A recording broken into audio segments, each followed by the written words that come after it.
All right, guys, that was a rough loss for the Utah Jazz and a nice win for the Detroit Pistons.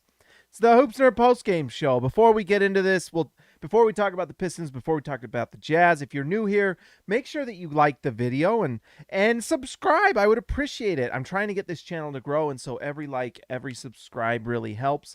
And write a comment below. Do you agree? Disagree? What do you think? Tell me below. I would like to hear your comments for sure. And if you want to be a part of the show, join the channel, be a part of the live chat. It's a little down lately because the Jazz are on a 3-game losing streak. So let's just get into this. The Detroit Pistons, I was a little bit worried about this game because the Detroit Pistons they're building their team in a way, if you're a Detroit Pistons fan, you got to be happy about. They got the #1 pick in Cade Cunningham. And honestly, I really liked the pick. I know everyone's talking about Evan Mobley, and Evan Mobley would have been nice for this team because he would have been nice for anyone. He's going to be fantastic. But Cade Cunningham is looking like a foundational piece. Now, they have two guys on this starting unit that I think are really, really like players that could be on a championship level team. And that's what you're trying to find. Saddiq Bey to me is like an elite level role player. Tonight he showed it. 10 for 14 from let's bring up the thing. He was 10 for 14 from the field tonight. Just fantastic. Let's make me a little smaller. Should we just make me just like, no, that's too small. What would you do if I was that small? But Saddiq Bey was fantastic. He was 10 for 14 from the field. He was 5 for 7 from 3, 6 rebounds. He was phenomenal. He was a plus 27. He brings defense. This is weirding me out. There we go. He was fantastic defensively. He's got size. He just looks like just a beast. And he's such a good three-point shooter. I can't remember what his percentage is off the top of my head, so let's just look at it. But he is just solid. I mean, that guy is mean mugging me right now and making me nervous. He is fantastic. But this season, he's 38% from the field, 33% from three. That's down from last year. That'll obviously go up. The guy is really solid. And a night like tonight will help that improve. Especially when you play the Utah Jazz, who can't even guard anyone, honestly, on the perimeter. And I know Rudy Gobert was out, Rudy Gay was out, but guess what? You had Donovan Mitchell. You had Mike Conley. Jordan Clarkson played, Royce O'Neal, Bojan Bogdanovic, all these guys that everyone on the channel tells me are just fantastic. And the Jazz can't stop anyone, and they were up by like 22. And so you've got to give credit to the Pistons, who have some guys. I actually really like Hamidou Diallo. I think he's pretty solid. Let's see. He's one of their, 10 points, 4 assists, 8 rebounds. He's an athletic guy. Plus 9. I like him. I think he's solid. This is a guy that, we'll see if he can develop. Killian Hayes, I don't know about. He reminds me of Cam Payne. Sorry, Pistons fans. I just don't really see it with him. I don't know. Maybe he'll develop and become better. I could be wrong, but up until now, if we're just judging him now against a putrid Jazz perimeter defense, like that's what you've got to remember. The Jazz are terrible on the perimeter, and 2 for 8 from the field, just 3 assists, 2 rebounds. He was 1 for 1 from 3. I mean, man, and let's refresh this just to make sure. Yeah, 2 for 8. So not good. But the guy that you got to be happy. So you've got to found like a rotation piece in Saddiq Bey, who's fantastic, like elite role player potential with him. And then you've got a foundational piece in Cade Cunningham, who can be that guy for you. Now, I don't know if he's like a top 5, top 10 guy, but he's definitely a foundational guy that will make this Pistons team good for years to come. They obviously need one more. They need another guy, and they will get another guy in this draft. There's some nice guys in this draft. If they can get a top 3 pick, man, this Pistons team all of a sudden gets really nice.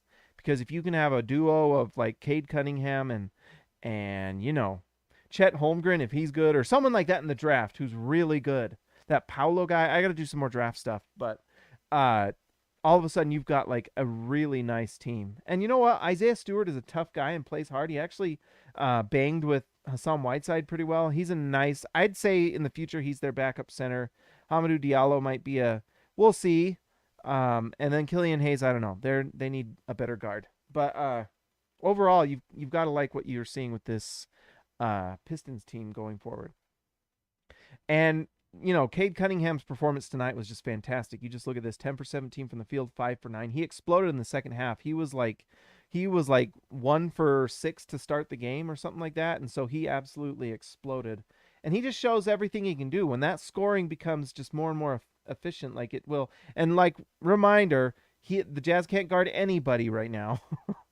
And this is what you're supposed to do against a team like the Jazz, who are just putrid right now. 8 assists, just incredible efficiency, 29 points, and this was after a bad start.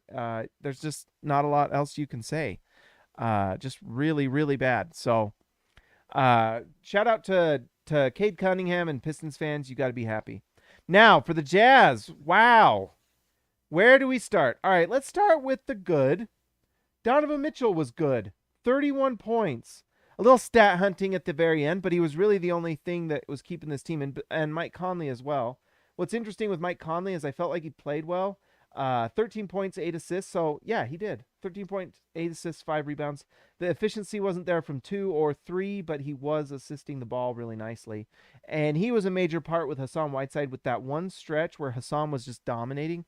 It's crazy that the Pistons won by what they did, by how much they were just dominated by Hassan Whiteside inside. I can't remember who the coach is at for the Pistons, but for them to just not watch Hassan Whiteside and just like allow what was going on in that first half, this should have been a bigger blowout, to be honest.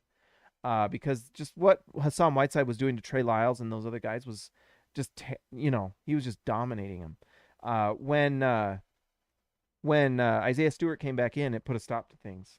So Trey Lyles, the thing is he was hitting threes, although 2 for 8 for the game. They should have adjusted, because this game shouldn't have even been as close as it was, and so that just tells you how rough the Jazz are right now. It's pretty bad. But offensively, Donovan was overall pretty efficient. I mean, it's 25 shots for 31 points. You know what? He's your lead guy, and you need this. The thing is, the Jazz don't have anyone who can guard anybody. Rudy Gobert is, if anything, we should take from this game as Jazz fans is how good Rudy Gobert is, and how just trash defensively the Jazz are without him. There is just like no one on this team, and I feel bad because I love Royce O'Neal, but he couldn't guard Cade Cunningham tonight at all. And I don't know if he's hurt or what's going on. But Royce doesn't look right. Bojan can't guard anything. Hassan Whiteside, it just looks slow out there. Conley's and Mitchell are good offensive players, but they're just so small. And I mean, who on this? We've talked about this all year, and people used to get. That's why everyone on this channel, you guys are the real ones, by the way. The guys on this channel are the real ones, and the guys that understand the game. That's why you're here. You are the best Jazz fans there are. If you're watching this, you're a great Jazz fan. We've been talking about this all year, and there's people out there on Twitter and things like that, and Jazz media and all these people that just have for all season have just been saying like, no, the Jazz have the best offense in the league, and the Jazz are really, really great. Well, there were some of us that were seeing that there were like some real cracks in this foundation, like everyone's telling us this really great house, and then there's a lot of us that are like, well, there's a leak in the bathroom, right? I saw some water coming in through the ducts. Are we just going to ignore that? No. We've got an incredible upstairs. It's a beautiful siding on this house. All of a sudden, we're now in a flood, okay? We're in a flood because we did not. The Jazz last offseason picked up Rudy Gay and just said, looks like we're good. Looks like we're good. And what's infuriating is that apparently Quinn Snyder was influencing personnel decisions, and the personnel decisions this year have been very bad. Just been very, very bad. And so he's making personnel decisions that are bad in the offseason, and he's making personnel decisions that are bad on the floor. So that's my thoughts on Quinn. Not a lot else good to say. And I guess we can just blame the players again and again and again that we just need to be better. It's always the player's fault. We can't just say, maybe I should have tried this guy, or maybe, we should have adjusted this, or maybe I should have tried. No, it's just like players aren't doing their job right, right? And that's what we always hear when things are going bad. If the players would just do the system better, then we would win. Well, guess what? Quinn was influencing off-season decisions apparently, and he's the one obviously that influences the on-court personnel, and it was bad. It was really bad.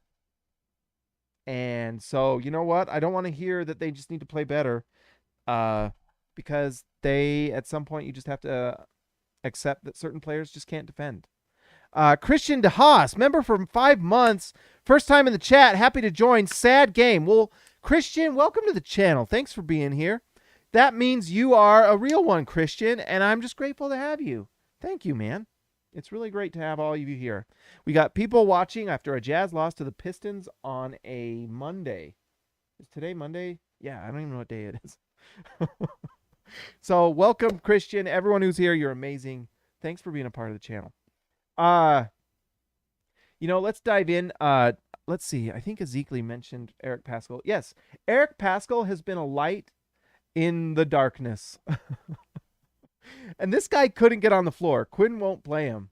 He won't play him. And a lot of people on Twitter and things will be like, well, blah, blah, Quinn this, blah, blah, blah, blah. Guess what? Quinn's not playing Eric Paschall when Joe Ingles gets back. Just so you know. Just so you know. He's not going to play when Ingles comes back. That's just... I like some people. I feel like are you new here? Because this is just how it goes. Let's see.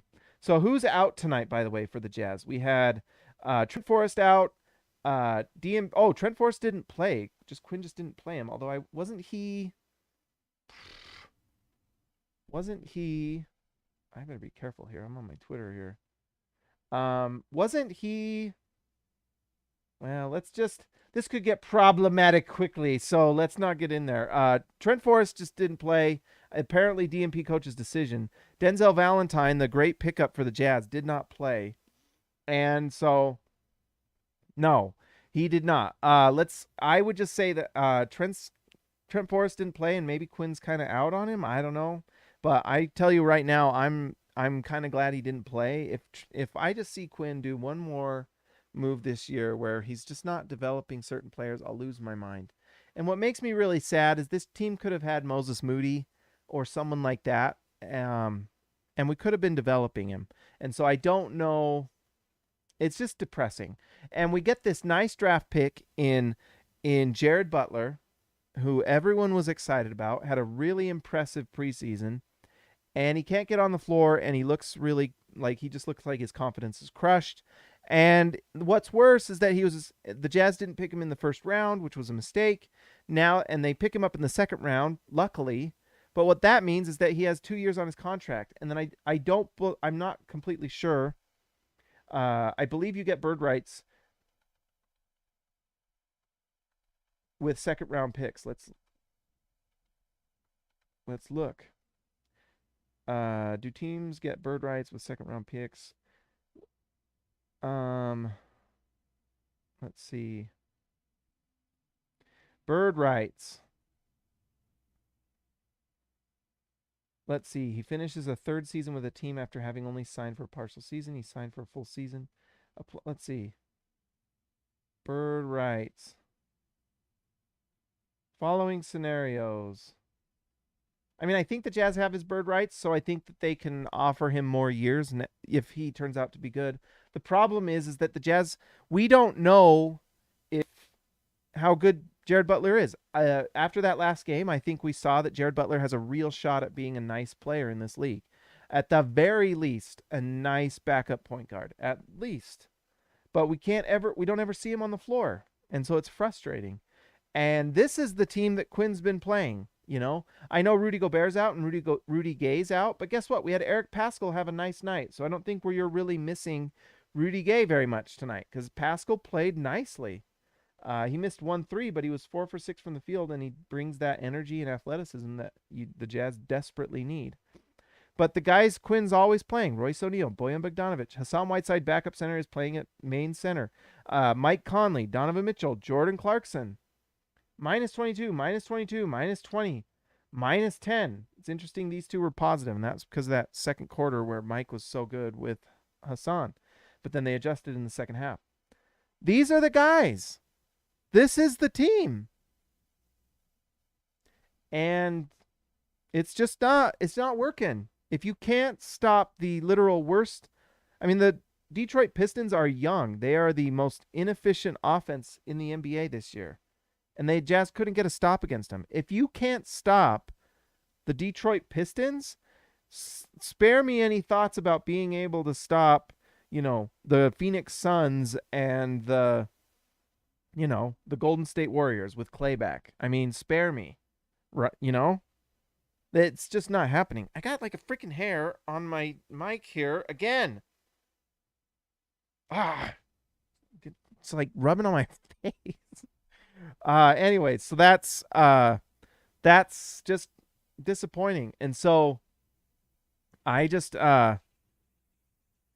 know what to say, guys. Honestly, I'm a little just like at a loss for words. And the Jazz don't have first round picks because they had to use them to offload players like Derek Favors. So Dennis Lindsey, who was a joke by the end, just absolutely just crushed the Jazz.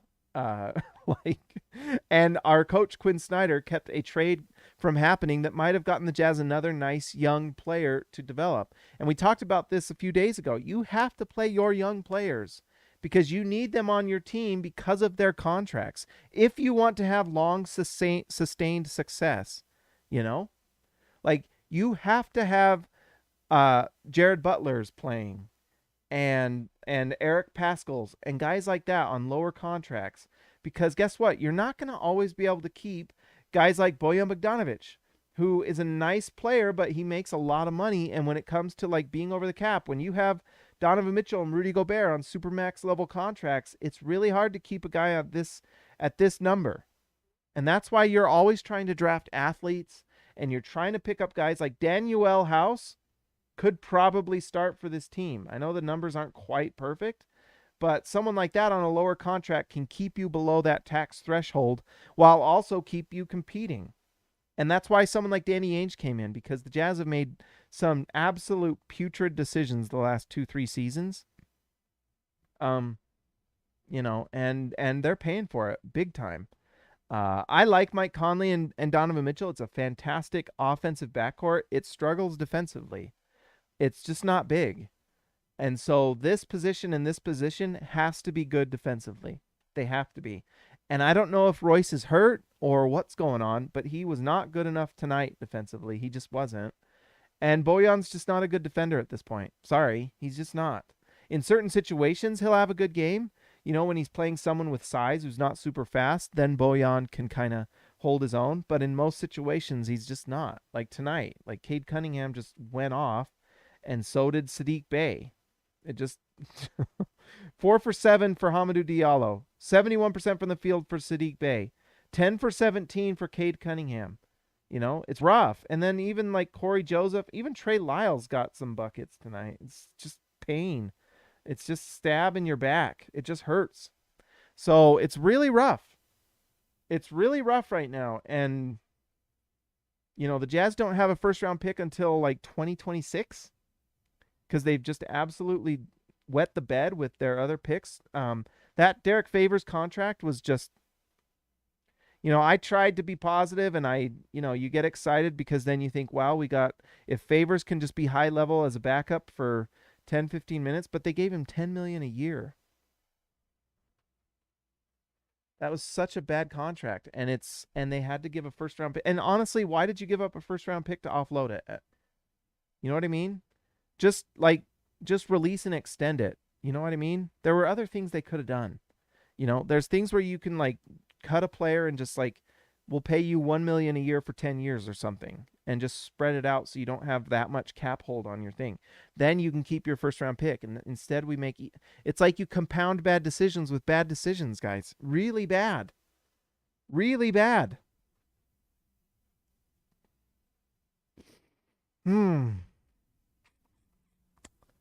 Really bad. And there's a reason why Dennis Lindsey was fired, and there's a reason why Danny Ainge was brought in. Let's go flex. Oh, look at that. Things got weird. But that's what happens when you lose. I don't know what else to say, guys. It's really rough. Jordan Clarkson is struggling defensively, although tonight he was scoring at an efficient level. And he had some nice assists. But, man, I just have to say, Royce O'Neal's defense was not good enough. Bojan Bogdanovic was 0 for 4 from 3. That's just really rough when you consider the defensive deficiencies. He had 2 assists and 3 turnovers. That's not good. That's really, really not good. Donovan Mitchell was solid offensively. You'll take this. You would hope for a little more efficiency, but he's also the main guy. And then you've got Jordan Clarkson, who's not defending well. 4 turnovers, 3 assists. So that's a 3 to 4 assist to turnover ratio, just not good enough. And then you're playing Norvel Pell. Why can't Eric Paschall play backup center? I don't know. Weird decisions tonight, guys. And I know they're a little shorthanded because of COVID, but man, some really weird stuff. That's all I got tonight, guys. That's a tough loss for the Jazz. Really, really tough. But you know what we can do tonight is we can give a shout out to our All-Stars. Let's do that right now. All right, let's give a shout out to The Price is Right with Tyson Price, Baby Elliott Matson, X marks the spot with Zintas, Jordan the Goat Bessroll, Ryan Perry the Legend, Joshua Hansen the Danish Destroyer, and one Anton Warren, Ezekiel Raisibe, the man from down under, who had the day off, I think I saw in chat, and the Jazz ruined it for him. How dare they? JT Buckets Wardell, Austin R. Grant, the editor extraordinaire, Eric C., the C stands for champion, Donald Schooley, schooling all of us, DW to CB, Darren Williams to Carlos Boozer, Jorge Arrizaga, mi amigo de abajo, Lee Christensen driving the lane, Justin Ty H, Patrick Akubo, the connoisseur, Robert Hall of Fame, and DW Jazz going all the way. Guys, it's a rough loss for the Utah Jazz. It's a rough one. But you know what's not rough is all the guys here on the channel. I appreciate all of you. You're fantastic. Jorge Arizaga, go get Ben Simmons. I would. If you can actually make that happen, do it. Because guess what? This ain't working. This ain't working.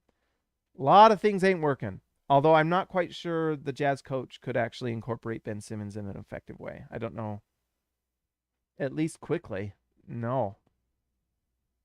I mean, what have we seen that's made us think that he can just bring him in and do some creative things to bring out the best of Ben Simmons? I mean, is anyone really... I mean, Quinn has a system and he fits round pegs and square holes and tries to make everything work. Like, so why would I think that he can incorporate Ben Simmons? Even though I would love to bring him on. I just don't have faith that he could do that. So, really rough. Anyways, if you're a Jazz fan, guys... things will get better. Rudy Gobert will come back and the Jazz will be better. How well they do in the playoffs, I don't know. But I assume we're going to see a pretty crazy trade deadline. And I hope you guys come here for the reactions.